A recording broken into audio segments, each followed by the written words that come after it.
کروا دی. تو اللہ کریم بھی فرماتے ہیں کہ اللہ اور رسول نے ان کو غنی کر دیا ہے اپنے مہربانی سے، تو اس چیز کا انتقام لے رہے تھے آپ سے.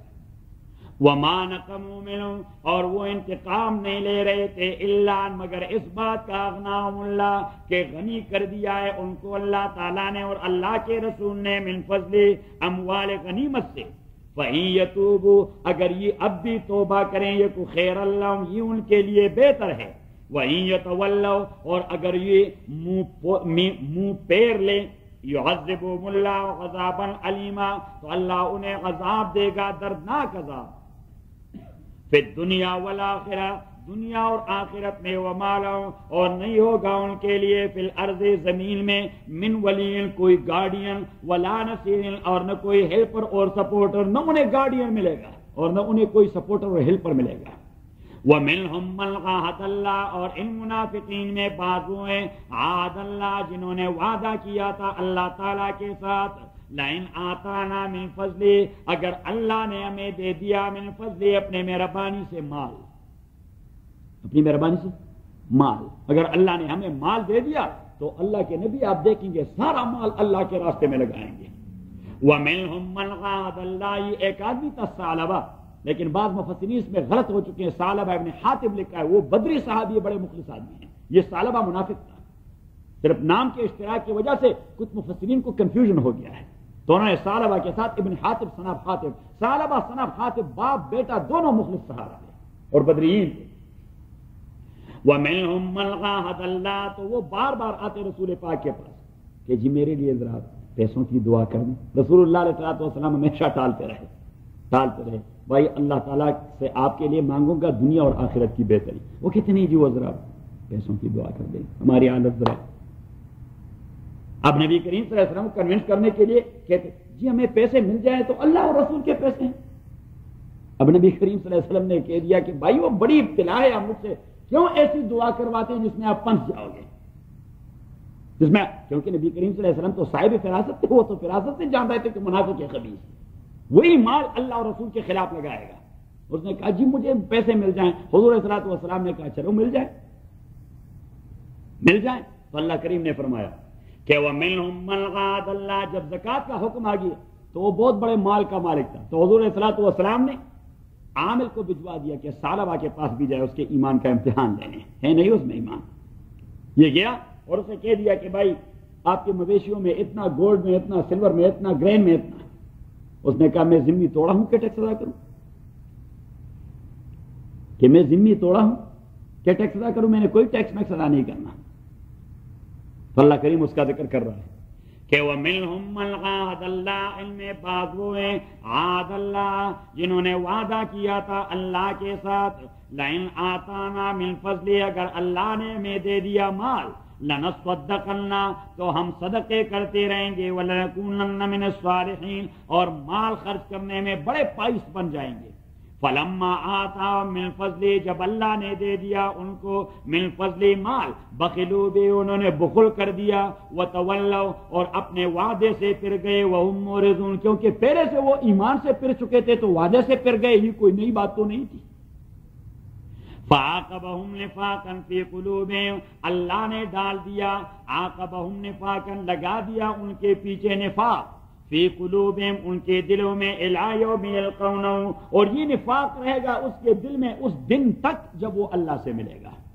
الی یوم یلقونہ بما اخلف اللہ ما وعدوا، اس لیے کہ انہوں نے مخالفت کر دیا ہے اللہ تعالیٰ کے ساتھ کیے گئے وعدے کا، وبما کانوا یکذبون، اور اس لیے کہ وہ تسلسل سے جھوٹ بولتا رہا. الم یعلم، کیا یہ لوگ نہیں جانتے، ان اللہ یعلم سرہم، کہ اللہ تعالیٰ یعلم جانتا ہے سرہم ان کے راز کو، ونجواکم اور ان کے خفیہ میٹنگوں کو.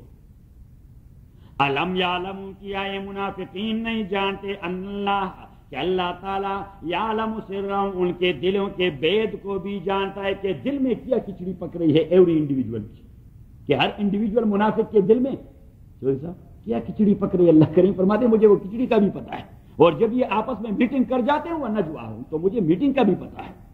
الم یعلم، کیا یہ لوگ نہیں جانتے یہ منافق، ان اللہ یعلم سرہم، کہ اللہ تعالیٰ جانتا ہے سرہم ان کے دلوں کے راز کو، کہ کیا کھچڑی پک رہی ہے. ونجواہم اور ان کے خفیہ اجلاسوں کو، وان اللہ علام الغیوب اور کیا ان لوگوں کا یہ عقیدہ نہیں کہ اللہ تعالیٰ مغیبات کو اور ہڈن رازوں کو جاننے والا ہے۔ الحمدللہ رب العالمین والصلاة والسلام علی رسول محمد وآلہ وصحبہ اجمعین۔ اللہم ذکرنا من القرآن ما نسینا وعلمنا منہ ما جہلنا واذکرنا تلاوته آناء الليل وآناء النهار۔ اللهم ربنا احسن عاقبتنا في الامور كلها واجرنا من خزي الدنيا وعذاب الاخره، وصلى الله تعالى على خير خلقه محمد واله وصحبه اجمعين۔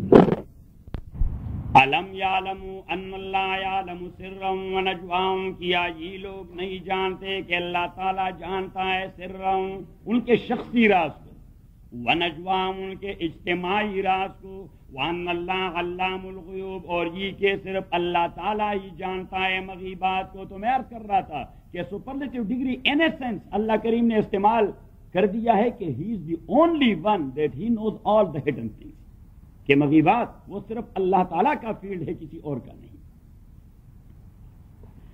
الذین یلمزون المطوعین من المؤمنین فی الصدقات، وہ لوگ یلمزون المطوعین، لمزہ یلمزو، دو لفظ قرآن کریم میں آئے سورہ ہمزہ میں، حمزہ اور لمزہ۔ حمز اور لمز، حمز کا تعلق ہے اشاروں سے کسی کی توہین کرنا، اور لمز کا معنی ہے ایکسپریشن سے کسی کی توہین کرنا۔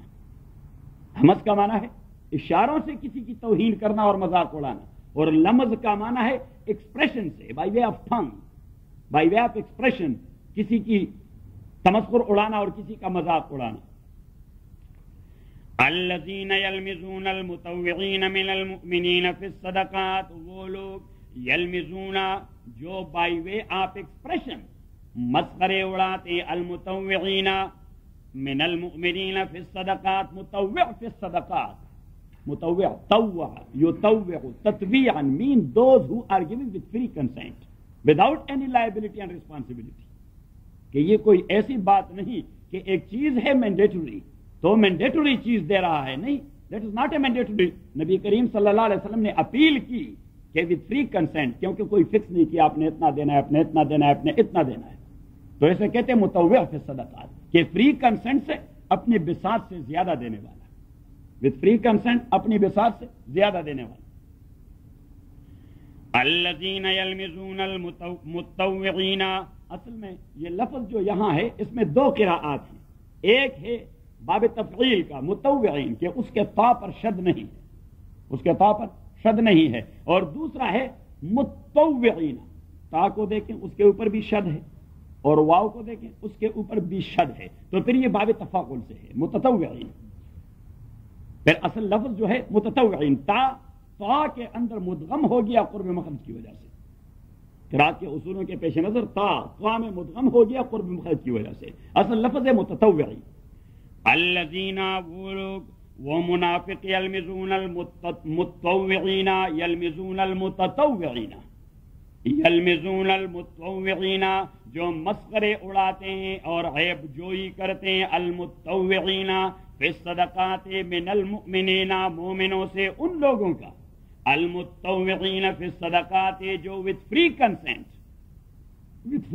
اپنی بساط سے زیادہ دے رہے ہیں، کیونکہ غزوہ تبوک میں صحابہ کرام نے اپنی بساط سے زیادہ دے دیا، عبد الرحمن ابن عوف اور حضرت عثمان رضی اللہ تعالیٰ نے حد کر دی۔ حضرت عثمان رضی اللہ تعالیٰ نے تو عرض کیا کہ اللہ کے نبی آپ ہی کہہ دے، کیا دے دیں؟ تو حضور پاک صلی اللہ علیہ وسلم نے فرمایا عثمان یہ کہنے والی بات نہیں، جو کچھ آپ دے سکتے ہیں۔ ڈیر سارے گھوڑے لے آئے، اونٹ لے آئے، اسلحہ لے آیا، نقدی لے آئے۔ حضور پاک صلی اللہ علیہ وسلم نے فرمایا اس لشکر کا انتظام آپ کریں، جو بھی ضروریات ہیں، باقی لوگ تو لا رہے ہیں لیکن جو بھی ریمیننگ ضروریات ہیں وہ انتظام آپ کریں، اسے کہتے ہیں تجہیز۔ کیا کہتے ہیں؟ تجہیز۔ اور تجہیز کا معنی ہے کسی کے رخصتی کا پورا انتظام کرنا۔ یہ جہیز کو جہیز کیوں کہتے ہیں؟ رخصتی کا پورا انتظام کیا جاتا ہے جی، مردے کے تجہیز و تکفین کو تجہیز و تکفین اس لیے کہ اس کے رخصتی کا انتظام کیا جاتا ہے۔ تو نبی کریم، اور حدیث میں لفظ استعمال ہے کتاب الجہاد کے اندر، امام بخاری نے حدیث نقل کی، من جہز غازیا فی سبیل اللہ، جس نے اللہ کے لیے لڑنے والے کے روانگی کا سارا سامان کر دیا، یہ آپ کا اسلحہ اور یہ سٹرنگر اور یہ اسکڈ اور یہ F-16 اور یہ فلاں، اور چھڑ دو۔ صحیح؟ تو حضور علیہ الصلوۃ والسلام نے وہاں بھی ایک لفظ استعمال کیا، من جہز جیش العسرہ وجبت لہ الجنہ، جیش الغسرہ، غسرہ کا مین ہے تنگی، غسرہ کا مین ہے تنگی، اور وہ تنگی کا زمانہ تو میں نے تفصیل بتائی تھی، توبہ کے ابتدا میں نے تفصیل بتائی تھی تنگی کا. تو حضور علیہ الصلوۃ والسلام نے فرمایا من جہز جیش الغسرہ وجبت لہ الجنہ، کہ جس مسلمان نے جیش الغسرہ یعنی تبوک والے تنگی کے وقت اس لشکر کے رخصتی کا سامان کر دیا، اس کے لیے جنت واجب ہو گئی. اور حضور پاک صلی اللہ علیہ وسلم نے اس حدیث کو بغات کے سامنے، حضرت عثمان نے باغیوں کے سامنے اس حدیث کو بطور دلیل پیش کر دیا کہ آپ مجھے کیوں قتل کرتی ہیں. کیا نبی کریم صلی اللہ علیہ وسلم نے العشرہ المبشرہ بالجنہ، ان 10 آدمیوں میں میرا نام منشن نہیں کیا؟ کیا عثمان فی الجنہ؟ اور کیا نبی کریم صلی اللہ علیہ وسلم نے نہیں کہا کہ من اشترى بیر روما وجبت لہ الجنہ، کہ جس نے بیر روما کو خرید لیا اس کے لیے جنت واجب ہو گئی؟ اور آپ کو پتہ ہے میں نہیں خرید لیا. اور کیا نبی کریم نے یہ نہیں کہا تھا کہ من جہز جیش الغسرہ وجبت لہ الجنہ، کہ جس نے جیش الغسرہ کی تجہیز کا انتظام کیا اللہ تعالیٰ اس کے لیے جنت واجب کروا دے گا؟ تو فرمایا کہ کیا میں نے جیش الغسرہ کا سارا انتظام نہیں کیا؟ تو اب کچھ لوگ تھے غریب، وہ بھی اپنی بساط کے مطابق، بلکہ بساط سے زیادہ، ایک صحابی تو رات بھر ڈول نکال کے ایک یہودی کے باغ کی آبیاری کر رہا تھا، اور صبح کو اسے جو 1 دینار مل گیا، صبح کی نماز کے بعد رسول اللہ صلی اللہ علیہ وسلم کو تما دیا کہ جی چندہ ہے دین کا. یہ ہے غزوہ تبوک کا چندہ.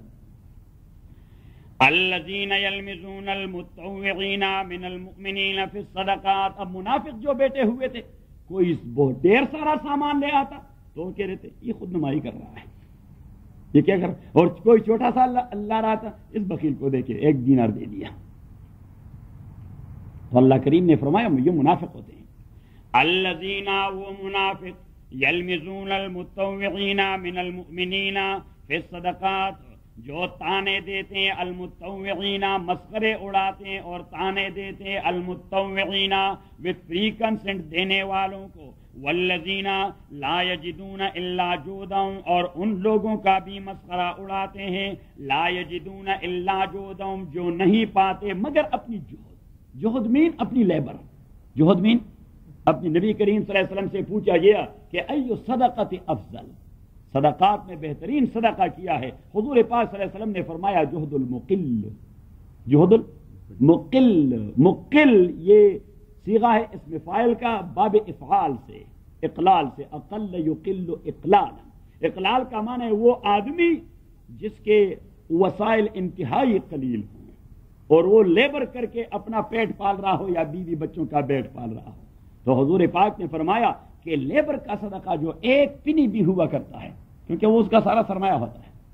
تو حضور پاک صلی اللہ علیہ وسلم مینز کہ اخلاص بنیادی چیز ہے، سنسیئرٹی بنیادی چیز ہے، ڈیووشن بنیادی چیز ہے. والذین، اور مسخرے اڑاتے ان لوگوں کا، لا یجدون الا جہدہم، جو نہیں پاتے الا جہدہم مگر اپنے مشقت اور اپنے لیبر کو، فیسخرون منہم، تو یہ لوگ ان کے مسخرے اڑاتے ہیں. سخر اللہ منہم، اللہ تعالیٰ، سخر اللہ. اب اللہ کریم مسخرے نہیں اڑاتا، یہ عقل مند آدمی کا کام نہیں ہے، اور ذات باری وہ تو اس سے منزہ ہے.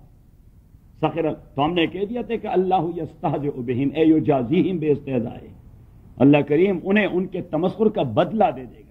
تو same meaning is meant here، وہی معنی مراد ہے کہ سخر اللہ منہم، اللہ تعالیٰ انہیں مسخرے کا بدلہ ضرور دے گا. سخر اللہ منہم، اللہ تعالیٰ انہیں مسخرے کا بدلہ ضرور دے گا. اور وہاں پہ تو ایک حدیث ہے وہ ہم نے تطبیق کر دی تھی، بقرہ میں حدیث تطبیق کر دی تھی، امام ترمذی نے نقل کی ہے کہ نبی کریم صلی اللہ علیہ وسلم نے فرمایا کہ منافقین کے لیے دوزخ کا دروازہ کھول دیا جائے گا. جب وہ تنگ ہو جائیں گے تو دوزخ کا دروازہ ان کے لیے کھول دیا جائے گا، اور ایک فرشتہ انہیں آواز دے دے گا تعالو، ادھر آؤ، ادھر آؤ. یہ نہیں کہے گا کہ اخرجوا، نکل بھی جاؤ، نہیں، ادھر آؤ. تو وہ ہاں ہاں ہاں گرتے پڑتے گرتے پڑتے گرتے پڑتے گرتے پڑتے ہانپتے ہوئے دروازے تک آ پہنچے کہ شاید ایک کوئٹل آرڈر آ گیا کہ کوئٹ کر دو ان کو. اور جب وہاں پہنچ جائیں گے تو فرشتہ فوراً دروازہ بند کر دے گا. تو یہ ہوگا تمسخر اڑانا ان کا.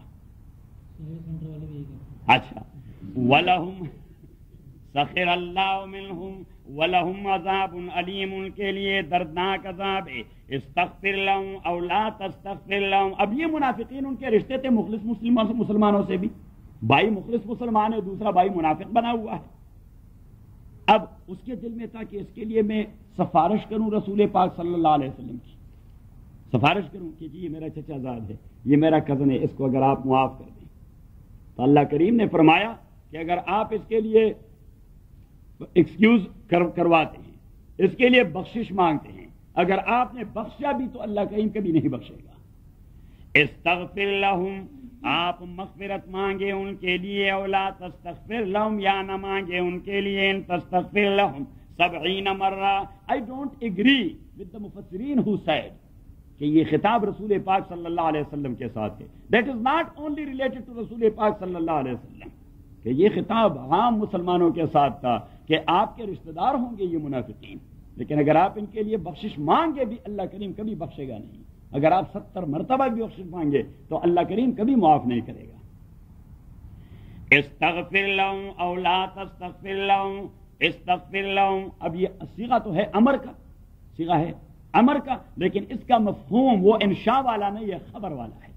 استغفر لہم مانا سواء علیک تستغفر لہم او لا تستغفر لہم، یہ برابر ہے آپ کے لیے اگر آپ ان کے لیے مغفرت مانگتے ہیں یا نہیں مانگتے۔ اگر آپ مغفرت مانگتے ہیں ان کے لیے 70 مرتبہ بھی، فلن یغفر اللہ لہم، ہرگز اللہ تعالیٰ نہیں بخشے گا ان کو، ذالک بانہم کفروا باللہ ورسولہ، یہ اس وجہ سے کہ یہ لوگ کفر کر چکے ہیں، اللہ تعالیٰ انکار کر چکے ہیں اللہ کی ذات کی، اللہ کے حکم کا انکار ایکچولی اللہ کی سپریمیسی اور ساورنٹی کا انکار ہے، اور اللہ کی سپریمیسی اور ساورنٹی کا انکار اس کی انٹیٹی اور ایگزسٹنس کا انکار ہے، کہ اگر اللہ ایگزسٹ کرتا ہے جو سارے کائنات کا خالق ہے تو there is no any room to deny and reject any one of his commandment and order. پھر آپ ریجیکٹ کیوں کرتے ہیں؟ اگر آپ ریجیکٹ کرتے ہیں اٹ مینس کہ ultimately you are going to deny the very existence of Allah سبحانہ و تعالیٰ، کہ آپ اس سے انکار کرتے ہیں کہ ہے نہیں۔ تو اس لیے اللہ کریم نے وہ انداز اپنایا کہ ذالک بانہم کفروا باللہ، یہ اس وجہ سے کہ یہ لوگ انکار کر چکے ہیں اللہ تعالیٰ سے، ورسولہ، اللہ کے رسول سے، واللہ لا یہدی القوم الفاسقین، اور اللہ تعالیٰ کبھی گائیڈ نہیں کرتا القوم الفاسقین، بدماش قوم کو۔ فرح المخلفون بمقعدہم خلاف رسول اللہ، فرح المخلفون ریجائز کر چکے ہیں، فرحمین بغلے بجا چکے ہیں، اردو میں معنی ہوگا کیا؟ بغلے بجانا۔ فرح المخلفون بمقعدہم خلاف رسول اللہ، بغلے بجا چکے ہیں وہ لوگ جو پیچھے رہ گئے تھے، بمقعدہم ان کے پیچھے رہنے اور ان کے بیٹھنے پر، خلاف رسول اللہ، رسول اللہ علیہ الصلوۃ والسلام سے جو پیچھے رہ گئے تھے غزوہ تبوک میں۔ اللہ کریم نے فرمایا کہ وہ بغلے بجا رہے تھے کہ جی ہم تو بچ گئے اور وہ تو وہاں ڈھیر ہو جائیں گے۔ رات جو میں ذکر کر رہا تھا کہ وہ تو اس انتظار میں تھے کہ یہ 30,000 کا لشکر قیصر روم اور اس کے فوج کے ہاتھوں یہ تو وہاں ڈھیر ہو جائے گا اور ہم مدینہ کے سیاہ سفید کے مالک بن جائیں گے۔ فرح المخلفون، ریجائز کر چکے تھے المخلفون، وہ پیچھے رہنے والے، بمقعدہم خلاف رسول اللہ، جو رسول اللہ صلی اللہ علیہ وسلم سے پیچھے بیٹھے نہیں گئے۔ وَكَرِهُوا أَن يُجَاهِدُوا بِأَمْوَالِهِمْ، اور وہ جو برا مان چکے تھے کہ جہاد کر دیں اپنے اموال سے، وَأَنفُسِهِمْ، اور اپنے ابدان سے، فی سبیل اللہ، اللہ کے راستے میں، وَقَالُوا، اور وہ کہہ چکے تھے، لَا تَنفِرُوا فِي الْحَرِّ، بلا کی گرمی ہے، لا تنفروا فی الحر، آپ نہ نکلیں شدید گرمی میں جہاد کے۔ ایک تو مسئلہ یہ کہ قحط کا زمانہ تھا، دوسرا گرمی کا زمانہ تھا، اور تیسرا مسئلہ کیسے روم اور سپر پاور سے ٹکر لینی تھی، تو انہوں نے کہہ دیا لا تنفروا فی الحر۔ وقالوا، اور وہ کہہ چکے، لا تنفروا، نہ نکلیں آپ لوگ، فی الحر، اس شدید گرمی میں۔ قل، آپ کہہ دیجئے او میرے نبی، نار جہنم اشد حرا، جہنم کی آگ کی گرمی اس سے زیادہ تیز ہے، جو اس گرمی کو نہیں برداشت کرے گا for the sake of Allah, he will go right away to the hell fire and he will face the fire there، وہ وہاں اس گرمی کو فیس کرے گا۔ قل، آپ کہہ دیجئے، نار جہنم اشد حرا، جہنم کی آگ اشد، وہ بہت سخت حرا، گرمی کے اعتبار سے، لو کانوا یفقہون، کاش اگر ان کا عقل کام کرتی۔ فقاہت کا معنی ہے بات کی تہ تک پہنچنا۔ فقیہ کو فقیہ اس لیے کہتے ہیں کہ وہ حدیث کی تہ تک جا پہنچتا ہے، وہ آیت کی تہ تک جا پہنچتا ہے، صحیح ہے؟ اور یہاں 2-4 کتابیں پڑھ کر ہر ایک آدمی فقیہ بن جاتا ہے۔ کیوں چوہدری صاحب؟ کہ do know more than Abu Hanifa and Shafi and Malik and Ahmad bin Hanbal, وہ تو گئے گزرے زمانے کے لوگ تھے، Inna lillahi wa inna ilayhi raji'un. Even you can ask them about the basic kinds and categories of hadith. Do you know something about hadith? No, he doesn't know anything.